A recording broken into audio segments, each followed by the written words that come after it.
Welcome back, everybody, to the Jacksonville Jaguars franchise here on Madden 21.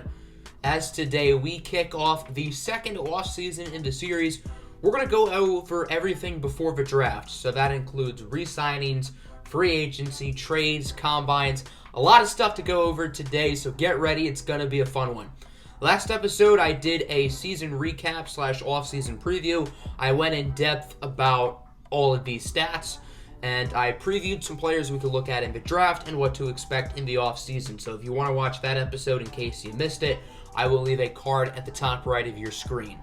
So the Ravens ended up beating the Giants in the Super Bowl. They ended up blowing out the Giants. Dwayne Brown and Sean Lee retired. Those were no big surprises. Sean Lee didn't really play. He was only signed for veteran leadership. And Dwayne Brown, we kind of saw it coming, but we may want to look at an offensive tackle if we don't want to rock out with Jawan Taylor. Right tackle is just one of the many positions on this football team that we are unsure of. And we're going to get a lot of answers with what to expect with this team going forward today. Obviously, this is a very pivotal offseason. We have a lot of big decisions to make. We have a lot of money to spend, so it should be fun. Before we get into re-signings, I do want to show you guys our current draft capital. We own all of our draft picks, including the Bills' 4th, the Vikings' 5th, and I believe the Bills' 7th. So we own 11 draft picks at the moment. This is before trades and stuff, keep in mind. So maybe we'll add more, maybe we'll add less. So now it is time to go to the re-sign phase. We re-signed our most important player, DJ Chark, towards the beginning of the season. But we do have notable starters and a lot of tough positions to look at here. Most notably, David Njoku and Ronnie Harrison, two players who I've really been contemplating since the start of this season, whether or not to bring them back or not. So we'll get to those two guys in a second. But let's take a look at some of the backups who we would offer contracts to. First off, we have undrafted rookie running back Ben Brearley, who got a few touches this past season. He has decided not to accept our extension, so he will most likely not be with the team next year unless we re-sign him in free agency. Offensive guard Bo Knowles, another undrafted player. He had to start a little bit towards the end of the season when our whole offensive line turned into a bunch of cripples. And the same can be said for Kevon Winslow, another undrafted player who had to start. Both Knowles and Winslow will be re-signed. I want those guys as depth, so I'm happy to have them back with the squad. Now looking at the right guard position, our starter for the past 2 seasons has been A.J. Khan. Actually, Khan has been the starter for longer than that, but in this series, he's been the starter both seasons. Khan was really good in Season 1. Last year, he was still pretty good. He wasn't as good, but he was still solid. He did struggle in the playoffs and had some injury stuff, but I do want to bring him back. 1 year, $4 million, and he says no. So A.J. Khan will not be re-signed here, but he is a player I would like to bring back in free agency.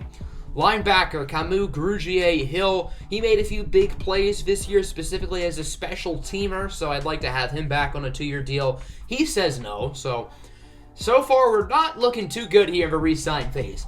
Let's take a look at some starters now who need new contracts, including nickel corner Cre'Von LeBlanc, who I think had a really good season last year, and I think he's a player who I would like to bring back. Have him as the nickel corner again with C.J. Henderson and Zaire Wiggins on the outside. We will up the offer a little bit, 1 year, $3.5 million. I think that's a fair deal, and he says no. So Cre'Von LeBlanc will now be testing out the open market. So now that brings us to our big two, David Njoku and Ronnie Harrison. We traded for Njoku very early in the series. He was part of the Yannick Ngakoue trade. And Njoku is a good player, but he's not a great player, and he's asking for quite a bit of money. So I've been contemplating this for a while, and I've decided not to re-sign Njoku right here. But depending on what the free agency market looks like, maybe we'll bring him back.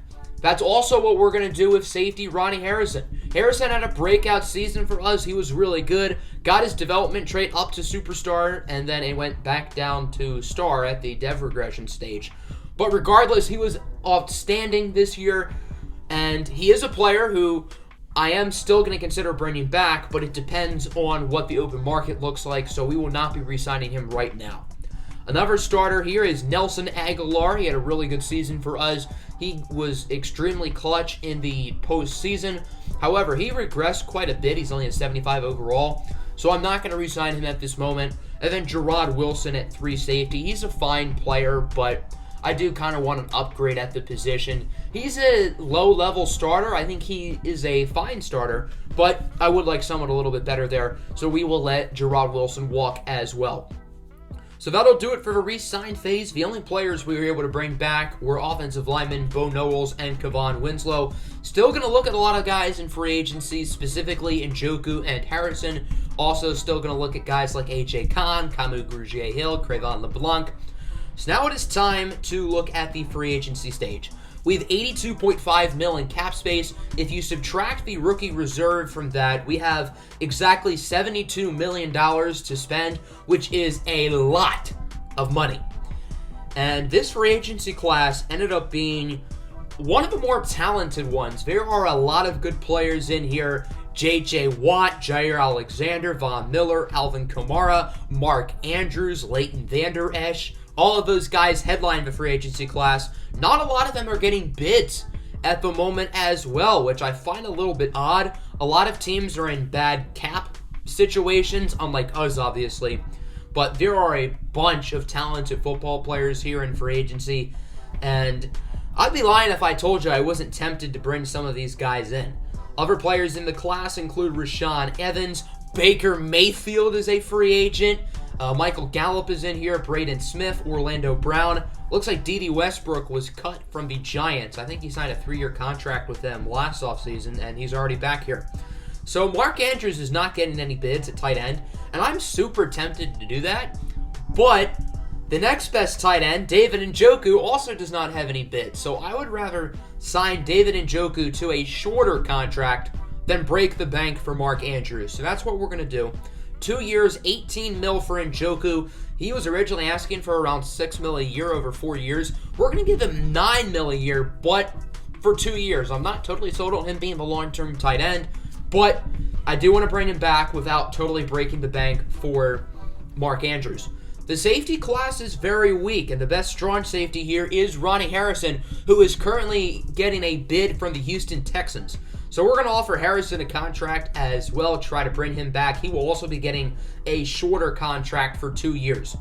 So Orlando Brown is here, and he's a really good player, one of the biggest pieces on the Super Bowl champion Baltimore Ravens, and he's a player I really want. So he's asking for around $33 million over 3 years. I'm going to up the offer to around $41 million over 3 years. This is a little bit under $14 million a year. I really want Orlando Brown. I think him and Bentley Vander Walson can be the tackle duo of the future, and I think that'll be one of the best tackle duos in the NFL in due time. Another player who really caught my eye was linebacker Leighton Vander Esch, who is not getting any bids at the moment. We're going to offer him the same salary and bonus, but instead of 4 years, I'm going to offer him 3 years. Regardless, he is still a really good player and definitely a guy who I think can really change up our defense. I think a linebacker trio going forward of Vander Esch, Miles Jack, and Rashawn Babineau could be a ton of fun. I was tempted by Rashaan Evans. He's a really good player as well. And it looks like he's going to re-sign with the Titans, which isn't good because obviously they're a divisional rival. But I wanted to spend a little bit more money on the better player. So that's what we're going to do with Leighton Vander Esch. So obviously, as you can see, our big guys we're going after are Vander Esch, Brown, Njoku, and Ronnie Harrison. We're going to be going after a few other guys as well, including cornerback Josh Jackson. The plan is he will be our nickel guy if we sign him. Edge rusher, Fol Luronoso Fadukazi. Another edge rusher, Taco Charlton. Want to get some more rotational pass rushers. Volker Gantz, we drafted him last year. Rams stole him off our practice squad. We're going to try to bring him back. Micah Kaiser and Richard Benson. Benson's another undrafted player who I think the Rams also stole off our practice squad. Sam Walford, he is hitting dev. Jack Fox, we need a new punter. And then we're going to go after a few developmental quarterbacks in Tyree Jackson and the man, the myth, the legend, Trace McSorley. Throw it on a dime. So after making all of those bids, that leaves us with a projected $15 million left in cap space if we get all of those players, which we probably won't. So it'll probably be a little bit more than 15. we are going to make a few roster moves to try to clear up some money, including releasing running back Boston Scott. Talented player, but we never really found a role for him last year on the offense, so we're going to release him. Andrew Norwell and Joe Schobert were two players I considered cutting, but if we cut Norwell, we would have 0 guards who could start on our roster, and the penalty for Schobert is a little bit too much to cut him for nothing. So I did use some Coach XP, try to get the offensive line, linebacker, and defensive back free agency influence, because I really want Van Der Esch, I really want Orlando Brown, and I really want to bring back Ronnie Harrison. So as you can see, we signed Josh Jackson, Leighton Van Der Esch, Jack Fox, Volker Gantz, Taco Charlton, Trace McSorley, Sam Alford, Ronnie Harrison, Orlando Brown, and David Njoku. So we got the big 4 guys I wanted, I guess 5 if you include Josh Jackson, but we got Van Der Esch, we got Brown, we got Ronnie Harrison, and we got David Njoku. So a massive victory through stage 1 of free agency. The only players left on the board are Fadukazi, Benson, and Tyree Jackson, because I decided to take Micah Kaiser off because I don't really want to pay more for him than I already was going to. Jair Alexander still has no bids, and I was super tempted to go after him, but I decided not to, although it was hard to say no because he's really good. So I want to find another starting guard, and a player who was on the trade block, he isn't right now, but he was to start the offseason, and that's Damian Lewis of the Seattle Seahawks. Lewis is just 25 years old. He's not the projected starter at right guard because they have Jermaine Atheti, and I think Lewis makes a lot of sense. He's a young player. He's the 33rd ranked right guard in the NFL, so he's a fringe starter level, but he's better than anybody else we have on the roster. He only played 96 downs last year, so he didn't really get a chance to play. And as a rookie, he showed a lot of flashes in 8 games. So we're going to be doing a straight-up swap here. Ben Bartch for Damian Lewis. We don't need Ben Bartch, and the Seahawks do, because their current starting right tackle is like a 55 overall. I know Ben Bartch isn't really a starting caliber player, but he's better than what they have. So that's why they're willing to do this. So they get their potential starting right tackle while we get our potential starting right guard. I think it's a win-win trade for both teams. And now our starting offensive line next year looks like Bentley Vander Wolsen, Andrew Norwell, Brandon Linder, Damian Lewis, and Orlando Brown. That's a really good offensive line. Certainly, I wanted to make some changes on the O-line because although it was really good to start the year, the O-line played a lot worse down the stretch, mainly thanks to injuries. But I wanted to add some new guys there, and that's what we do. So I'm going to make another trade, and it involves us going after a running back. The only 2 running backs we have on the roster at the moment are Philip Lindsay and Kyra Brooks. Lindsay is 28 years old, and he is a very good player, but I don't think he's the future back. And then Kyra Brooks as well. He's talented, but I don't think he is the franchise back going forward. So I checked the trade block, and there are a lot of good options at the running back position, which isn't a surprise because there's so many talented players at running back in the NFL right now. But the name who stuck out to me was J.K. Dobbins. Dobbins has never really gotten his chance to shine in Baltimore. He was the 3rd string running back last year on the Ravens team that obviously won the Super Bowl. They did let go of Mark Ingram, but Aaron Jones is signed to a massive contract, so there's no way J.K. Dobbins is going to be the starter in Baltimore anytime soon. Dobbins has played a grand total of less than 300 downs in his 2-year NFL career, which in my opinion is an absolute travesty. Now granted, he has not been all that good in those limited snaps. He's averaged under 4 yards a carry both seasons, but I think he could be a good get for us. We stole their right tackle, Orlando Brown, in free agency, so now they need a new right tackle. What about Jawan Taylor? Jawan Taylor doesn't really have a spot on our offensive line, and now that they need a right tackle, why not give them a guy like Taylor? We've never seen 16 games of consistency from Jawan Taylor. That's why I'm willing to trade him. He played well in limited action last year, but he does have some medical red flags. But I think it makes sense for the Ravens because they don't have anybody better at right tackle. Now that Orlando Brown is gone, they don't see J.K. Dobbins as part of their future, and they would do the trade straight up. Jawan Taylor for J.K. Dobbins. I think this is a great move for us. We get another guy in the backfield. The plan is Philip Lindsay and J.K. Dobbins will pretty much split carries this season, and maybe J.K. Dobbins can become our franchise running back. As I've said a couple minutes ago, I don't think we have our long-term starting franchise back on the roster, and that's what I think J.K. Dobbins can be. The kid is only 23 years old. He's never really been given a pure shot in the NFL, and now he has the chance to get a lot of touches this year as a Jacksonville Jaguar. So I'm really excited about this trade, and I think J.K. Dobbins will be a great get for us. Now I'm going to simulate to the next stage of free agency. Hopefully we get some of those depth guys we were still going after. I think there are 3 guys left on our free agency board, and we would sign 2 of them. Richard Benson and Fadu Kazi both accept, so this means Tyree Jackson is the only free agent left who is unsigned. So our assistant GM comes up to us about Josh Allen's 5th-year option, and this is a no-brainer. Obviously, we are going to accept it. Josh Allen is a very big part of this football team, and I would like to have him under contract for an extra year before we start to negotiate an extension with him. Josh Allen is obviously a very talented player. He had his worst year of his career last year. He wasn't bad last season, but only 8 sacks, 44 tackles, 6 for a loss.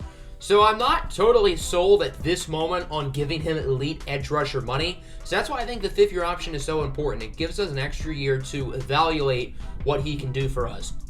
Now, Joe Schobert is kind of an odd man out on this team. With the signing of Leighton Vander Esch, we just don't have a spot for Joe Schobert anymore. He's under contract for another 3 seasons, but I don't know where he would play, so I think it makes sense to move him. There are a lot of teams who are interested in Joe Schobert, but we're going to make a trade here with the Chicago Bears. They run a 3-4. They don't have anybody to pair up with Roquan Smith, so we're going to send Joe Schobert to the Chicago Bears in exchange for 2 4th-round picks, 1 this year and 1 next year. Obviously, these 4th-round picks aren't overly valuable, but at the same time, I don't think Joe Schobert's trade value will be all that high. He's a fine starting caliber player, but he's nothing totally special. So that's why I'm willing to make that trade, and I think it makes sense for both sides. So now we will move on to the next change of free agency. Hopefully Tyree Jackson will sign here because I'd like to have him on the roster, and he does not. So Tyree Jackson has decided to be a smelly butt face, and he will not sign with us, meaning the only quarterbacks on the roster at the moment are Gardner Minshew and Trace McSorley. So now at the Combine stage, I want to look at Combine reports, and I can't because I downloaded the draft class in the offseason. Luckily, I do have the class saved, so we're just going to look at Combine reports in another save file. We're going to go position by position here. Now, we are using the Saints in this file, which is ironic because they had the 2nd overall pick and could look at Marcus Trotter, who had a really good Combine. So did Stephen Westwood, the ever-projected first-round quarterback, obviously the Westlake Hornet. And then I do want to look at a couple combines from the mid-round guys. Kendrick Savage II ran a 4.52, and Coco Onwosu tested pretty well too. So those 4 guys are definitely the best quarterbacks in the class. Maybe we land one of them. I don't know. Running back, Malik Perkins. This guy is a stud. Probably less likely we're going to draft him with the trade for J.K. Dobbins, but there's a chance he could be on the board for us, and I really like him. Taj Mayfield is really good too. Vladimir Poco benched 36 reps as a running back. And then some mid-round guys I like, including D. Duncan. He had an 8.1 combine grade. I think he ran like a 4.32. Looking at wide receiver, one of the gems I like, Darnell Middlebrooks, did not test all that well at the combine. That's why he's going to go in the 3rd round, because he's not all that athletic.